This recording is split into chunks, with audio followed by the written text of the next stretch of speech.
era la entrada tan pequeña que incluso hasta un gato no podía entrar. Esos primeros 7 rollos resultaron ser en la historia del descubrimiento los más completos y los mejor preservados. Digamos, varios doctorados desaparecieron ahí.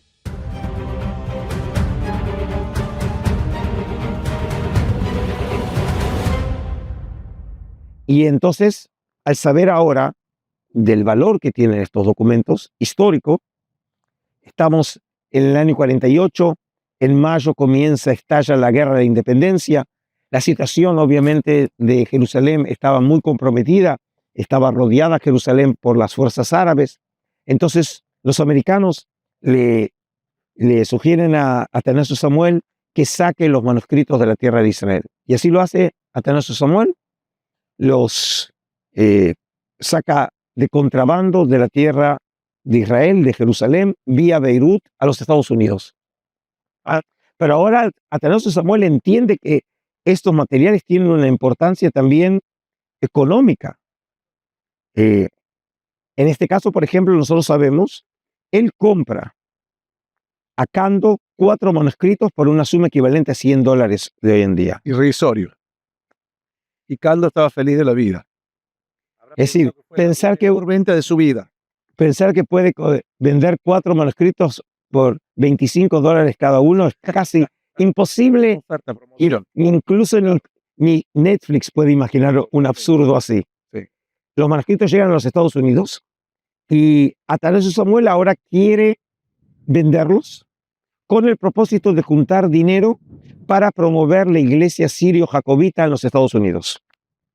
Y te preguntarás, ¿y cómo los ofrece a la venta? Es decir, ¿cómo lo da a conocer? Entonces lo que se le ocurre es empezar a exhibirlos. Y esa exhibición pública va a traer y generar interés de la prensa y del público.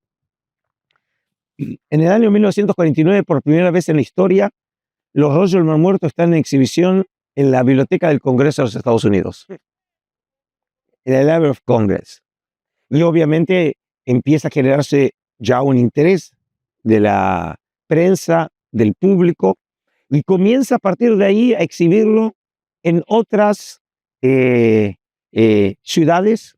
Llega a la Universidad de Chicago, llega a la Universidad en North Carolina, a la Universidad de Duke, en algunas galerías de arte.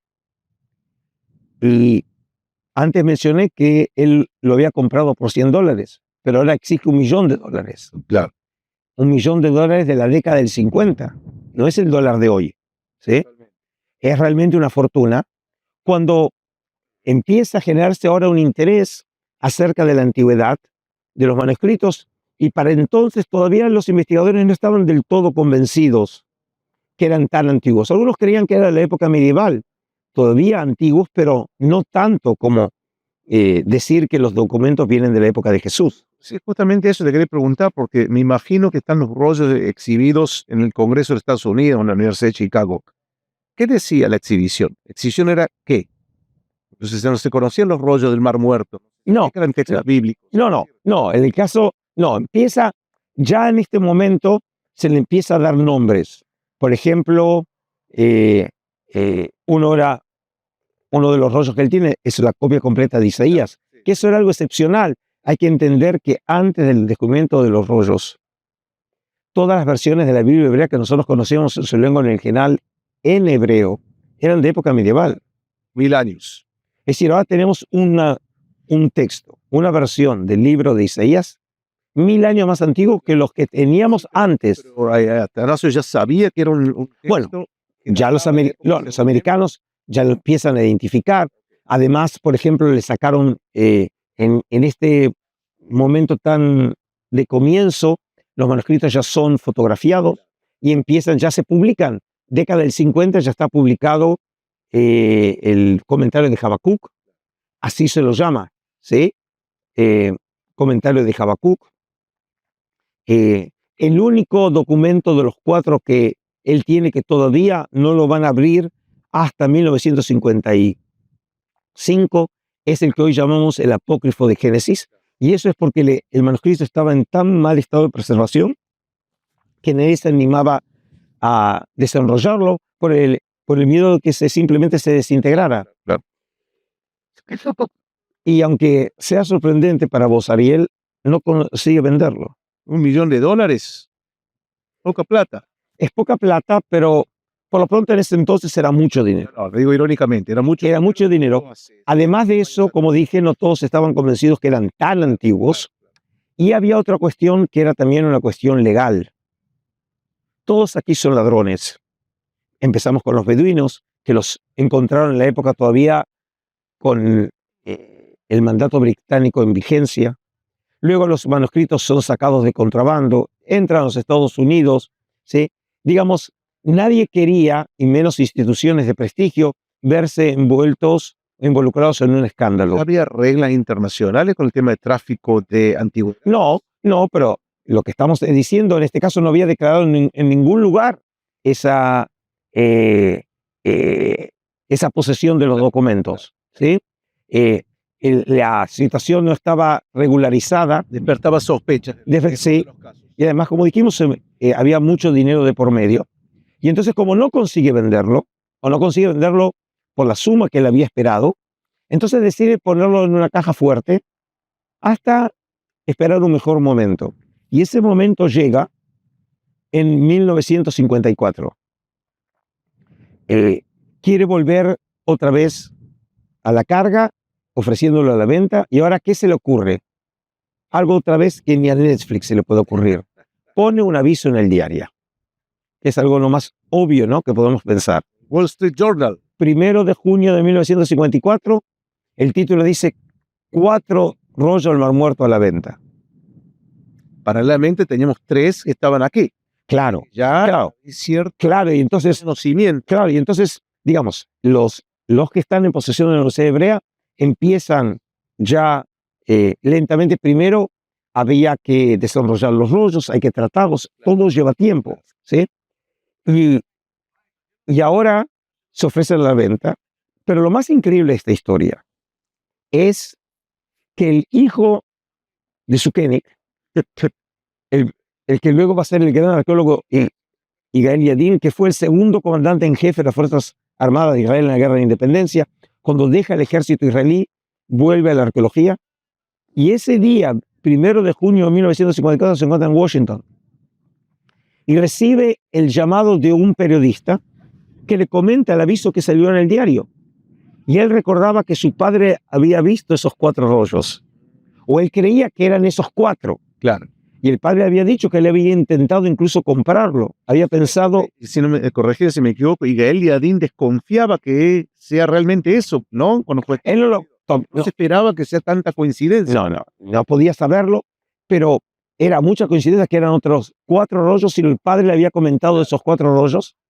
Lo que pasa es que era obvio que un árabe cristiano, estamos también en la época del conflicto árabe-israelí, ¿no?, después de la Guerra de Independencia, era claro que no se lo iba a vender al Estado de Israel. Y además de eso, exigió $1 millón. Y entonces, Yigael Yadin, por interpósita persona, por el que va a ser en el futuro el profesor Harry Orlinsky, empieza a mantener conversaciones y negociaciones con Atanasio Samuel, y como es propio en el Oriente, empiezan a bajar el precio. Mercado, el shuk. El mercado. En vez de $1 millón, llegan a $250,000. Faltaba que diga, a mí me costó más, ¿no? Como dicen acá, a mí me cuesta más, te lo vendo a mitad de precio. Claro. Que obviamente es una suma todavía muy grande, y ahora tiene que conseguir rápidamente el dinero. $150,000 consigue Yigael Yadin de un filántropo de New York, Samuel Gottesman, muy sionista, pero todavía le faltan $100,000. Y ahora pide préstamo al gobierno de Israel. Hay que entender, en estos años Israel es un país pequeño, pobre, que está recibiendo a los nuevos inmigrantes. Pobre, cuando decimos pobre nos referimos a... Pobre. Llegó un momento que tenían que tener cada uno su bono, ¿no? Para comprar. Sí, digamos, estamos hablando de un país también pequeño en población, recién estaba saliendo de la Guerra de la Independencia, y destinar $100,000 a la compra de manuscritos antiguos Incluso hoy no sé hasta dónde un gobierno estaría dispuesto a hacerlo. Y el gobierno de Israel, porque entiende que estamos hablando de tesoros nacionales, le da ese dinero. Por cierto, se lo da en préstamo y, y muy bien sé la historia que la oí con mis propios oídos de Teddy Kollek, que para esa época era el director general de la oficina del primer ministro, que nunca devolvió el dinero. Nunca devolvió el dinero. Yadin compra esos manuscritos y llegan a Israel, y en febrero de 1955 anuncia el Estado de Israel que los 4 rollos se unen a sus hermanos, a los primeros 3, y los 7 rollos ahora están en manos de Israel. Lo que no se sabe, nadie sabe para entonces, que esos 7 rollos ahora reunificados en Jerusalén en 1955 habrían de formar parte de la colección que hoy dirijo desde el año 94, que es el Santuario del Libro. El Santuario del Libro se funda precisamente con el propósito de preservar, difundir, exhibir esos primeros 7 manuscritos hallados por los beduinos en 1947. No, es interesante que has contado, hay varios cierres de ciclo acá. Un cierre de ciclo es que el hijo de Zucchini, que es el primer comprador de los rollos de Mar Muerto, que estuvo casi a punto, o no sé si a casi a punto, pero estuvo cerca de comprar los otros 4, años después, estamos hablando de prácticamente 7 años después, su hijo compra de Atanasios Samuel. Eso es un cierre de ciclo, y creo que hay un cierre de ciclo también tuyo personal, ¿no? Que estás contando esta historia y de repente decís, sí, estos 7 rollos los tengo yo en mi colección en el museo. Y estamos manteniendo nosotros esta entrevista en Qumran. Aquí todo empezó. Todo empezó aquí.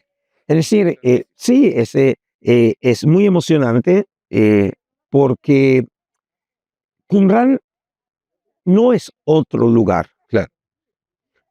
Obviamente Israel tiene sitios de fama mundial desde el punto de vista de la arqueología mundial, desde Hatzor en el norte, Megiddo en el centro de Israel, Masada, obviamente en la ciudad de Jerusalén, pero Qumran, por el descubrimiento de estos manuscritos, y estos 7 fueron solo el comienzo de los miles de fragmentos que se hallaron en las cuevas próximas a Qumran. En las excavaciones en los años 50.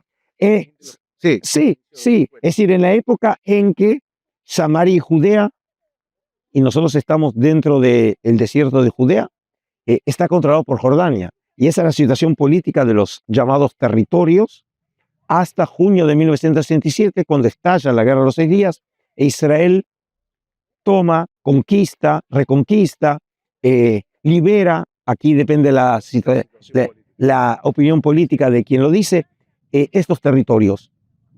Pero claro, es decir, estamos hablando ahora solamente para que el público entienda, porque el público, muchos saben que estamos hablando cerca de 1000 documentos, o sea, son decenas de miles de fragmentos que fueron recopilados en casi 1000 documentos. Estamos hablando de 7, que tal vez son los 7 más importantes que están en el Santuario del Libro hoy en día, y desde entonces, el año 65, pero también, como decía, durante los años 50 se excavó aquí, en este lugar, y se encontraron el resto de los 900 y poco documentos. Es cierto, y además de esos 7, también tengo en la colección del Santuario del Libro un manuscrito de la cueva número 11, que es la última, hallada en 1956. Es un manuscrito que está aquí hace más o menos unos 2,5 kilómetros, 3 kilómetros aquí al norte de Qumran, y ahí se halla relativamente también manuscritos en un buen estado de preservación, y entre ellos un documento excepcional conocido como el rollo del templo, el más extenso hallado en Qumran, tiene más de 8 metros, probablemente el original tenía más de 9, y fue publicado por Yigael Yadin. Y además, no solamente eso, que Yigael Yadin fue la persona que gracias a él se pudo conseguir esos 4 rollos, sino que fue Yadin también el que consigue ponerle la mano a este rollo, y Yigael Yadin fue el que estuvo detrás de todo la construcción del Santuario del Libro. Yo soy el segundo curador en la historia de la institución, pero el primer curador, no hace mucho fallecido, Maguen Broshi, había sido alumno de Yigael Yadin. Legendario. Sí, sí. Sí, todas aquí las personas son realmente partes, todos somos Así, sí. personas de una historia realmente de, como dijiste, de Netflix, ¿sí? Y este documento llega al Santuario del Libro y hoy, junto con los 7, tenemos un 8º rollo. Es decir, nosotros tenemos de los 1000 manuscritos conocidos de las cuevas de Qumrán, tenemos 8, pero los nuestros son el 25% de todos los rollos en el mundo, porque son los mejor preservados y más extensos.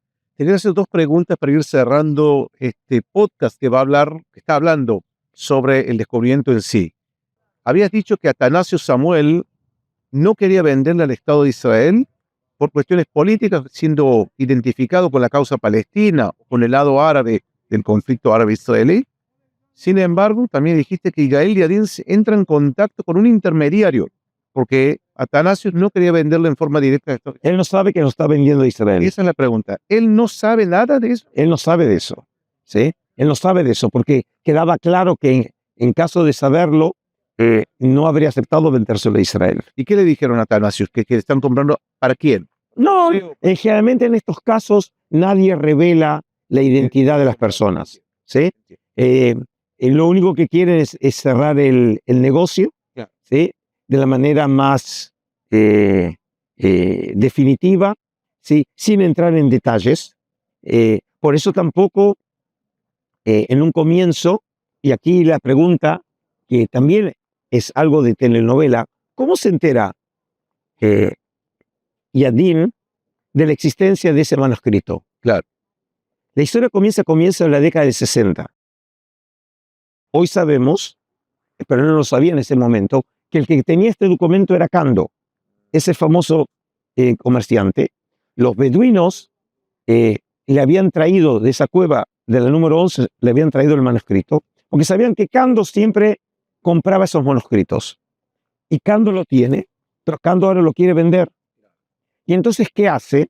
Algo que no se puede creer. Sí, increíble. Les manda 2 fragmentos de ese manuscrito, pero que como eran tan frágiles, para pegarlos lo pega con una estampilla, tal cual. Y los recibe en un sobre, Yadin. Y tenemos la foto. Cuando uno no lo puede creer que haya sucedido en la realidad. No, estremece el cuerpo. Y precisamente se puede leer ahí las palabras Cohen Gadol, el sumo sacerdote. Y entonces él considera que está un manuscrito verdadero y empiezan las negociaciones. Y en este caso, cuando estaban avanzadas, ¿qué hace Kando? Sube el precio. Y entonces Yigael Yadin corta las negociaciones. Ahora, este caso, el intermediario había sido un pastor, no me acuerdo si era finés o sueco, era de los países escandinavos. Todo el tiempo Yadin se había quedado con la idea que alguien tiene ese manuscrito. Otra vez, él no sabía o conocía la identidad del dueño del manuscrito, pero él consideraba que con mucha probabilidad era Kando, porque Kando era siempre el receptor, ¿sí? Era el foco donde siempre llegaban los manuscritos. Ahora, cuando está por estallar la guerra de los 6 días, Yadin, por su experiencia militar, es el asesor del primer ministro de Levi Eshkol en cuestiones de inteligencia. Y entonces le pide a Levi Eshkol que le dé un hombre de inteligencia para que cuando las tropas israelíes lleguen a Belén, que ese hombre llegue a la casa de Kando a buscar el manuscrito. Previo a la guerra del 67. No. 6 días o en general. Cuando entraron las tropas israelíes, lo manda a la casa de Kando. Pero te vamos a hablar de la guerra de los 6 días. En la guerra de los 6 días. Y entonces llega a la casa y por supuesto Kando dice que él no sabe de qué le están hablando, pero a los 2 días recuerda que estaba debajo no recuerdo si era debajo de la cama, pero debajo de las baldosas estaba escondido. En una caja de zapatos. Una caja de zapatos, de los zapatos, una marca Bata. Y cuando lo abren, es un paquete envuelto que cuando lo abren es una bolsa de plástico y dentro de la bolsa de plástico estaba ese rollo. Y por eso, por ejemplo, obviamente como es material orgánico, entonces la humedad quedó dentro de la bolsa y entonces las primeras 6 líneas del documento se pudrieron. Y por eso el manuscrito, que debe haber estado en un estado excepcional cuando fue encontrado por los beduinos, pero por tenerlo en esas condiciones de preservación, lo que sucedió es que la humedad afectó a las partes exteriores del manuscrito. Solamente las partes interiores se mantuvieron en muy buen estado de preservación, y es precisamente, tenemos una sección que es la interna, tiene 3 metros de rollo continuo. El documento es muy, muy fino, nos llega a 1 milímetro de espesor, y el texto es una clara escritura de estilo que llamamos formal herodiano, que incluso un israelí de hoy, no experto en los rollos no muertos, pero simplemente con que sea un hebreo parlante, puede leerlo. Increíble. Es interesante que según lo que escuché también, que cuando las tropas van, es decir, una operación especial, como dijiste, o sea, todo en un contexto de guerra, ¿no? Primero la importancia para el Estado de Israel de obtener esos rollos, también desde el punto de vista personal para Yigael Yadin, lógicamente, y según entiendo, Kando fue indemnizado por eso, no es que se lo incautaron y se lo llevaron, ¿cierto? Bueno, en este caso no tenía mucha opción porque le fue obligado a recibir la indemnización, ¿sí? Claro, Cuando Israel se lo incautado también. podría habérselo incautado y realmente así fue. Es decir, el documento fue comprado. Claro. Digamos, no tenía muchas opciones porque Tiene que aceptar. lo tenía que aceptar. No fue tan poco dinero, creo que era un poco más de $100,000. Pero sí, el documento fue incautado y fue entregado al santuario del libro y hoy forma parte de uno de los manuscritos que tenemos nosotros en exhibición. Sí, para terminar este podcast sobre el descubrimiento de los rollos del Mar Muerto, última pregunta. ¿Cuál fue la reacción de Anastasio, si es que sabemos, la reacción de Anastasio cuando se enteró que los rollos venían a Israel? Primera pregunta. Y conectado con el otro lado de la moneda, ¿cómo fue la reacción del Estado de Israel en general cuando se supo que los rollos estaban así? La verdad que en la primera pregunta no lo sé, no lo sé. Por ahí existe testimonio de eso, pero la verdad que no lo sé. En cuanto al segundo, podemos ver que la llegada de los rollos resultó realmente una novedad tan grande, porque los rollos habían llegado en febrero de 1955 y en Pesaj de 1955 por primera vez los rollos están en exhibición en Jerusalén Occidental ahora, en un edificio que hoy ya está de vuelta de manos del Vaticano, que es Terra Santa, en el centro de la ciudad de Jerusalén. En esa época, ahí estaba ubicado el Senado de la Universidad Hebrea de Jerusalén, y ahí se lleva a cabo la primera exhibición de los rollos, pero es lo que se llama una exhibición de carácter no permanente.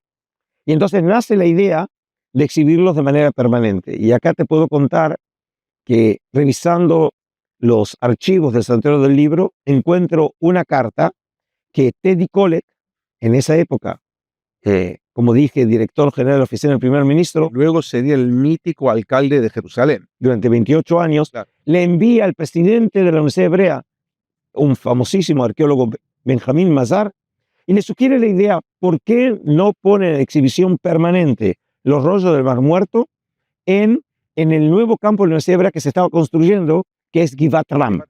¿Sí? Y es más, él sugiere que ¿por qué no ponerlos en exhibición en ocasión del segundo Congreso Internacional de Estudios Judíos que se iba a llevar a cabo en 1957 en Jerusalén? Y así sucede. Es decir, los rollos del Mar Muerto se colocan en exhibición en una sala muy pequeña, en el primer edificio que se construye, que es el edificio de administración a la entrada, en el subsuelo. Hoy ya esa habitación no existe, pero en una sala pequeña que cuando yo investigué el tema, al otro día en los diarios decía, se inauguró el santuario del libro. Claro, no es el santuario de hoy, era una sala muy pequeña, pero fue el comienzo de lo que va a ser una de las instituciones más representativas de la cultura judía e israelí a nivel mundial, que es el santuario del libro por los rollos del Mar Muerto que están en el Museo de Israel en Jerusalén. Adolfo, genial, genial, genial. La verdad que nuevamente podríamos estar acá con este podcast siguiendo horas, pero tengo las buenas noticias para todos los que nos están escuchando o nos están viendo, que si quieren saber más sobre los rollos del Mar Muerto, tenemos en nuestra plataforma Moriah College 24 clases. ¿Te acordás muy bien? Porque fuiste quien las has dictado. 24 clases sobre los rollos del Mar Muerto online. Es decir, que todo lo que has dicho acá, Adolfo, en una profundidad enorme. Así que estén atentos. Acá tienen el link abajo sobre cómo acceder son 3 cursos en realidad. 24 clases dividido en 3 cursos online, totalmente online. Y también la gran novedad es que, para los que no saben, también Adolfo trabajas con nosotros, con Moriah, guiando grupos dentro del santuario del libro, viendo los 8 rollos que mencionaste aquí en primera persona, en los originales. Además que Adolfo también nos da clases aquí, es decir, los que nos visiten aquí en Israel a través del Moriah International Center reciben una experiencia intelectual, cultural, académica. Yo le agrego a Adolfo también lo espiritual, con profesores como Adolfo y otros que estamos trabajando aquí juntos en Moriah, y con certificado de la Universidad Hebrea de Jerusalén. Así que las 2 opciones, online en Moriah College o presencial aquí con Moriah International Center y certificado de la Universidad Hebrea de Jerusalén. Así que muchas gracias, Adolfo, por este podcast. Gracias a vos. Con más temas desarrollando. Así que gracias, y gracias a todos los que nos siguieron y nos acompañaron en este podcast.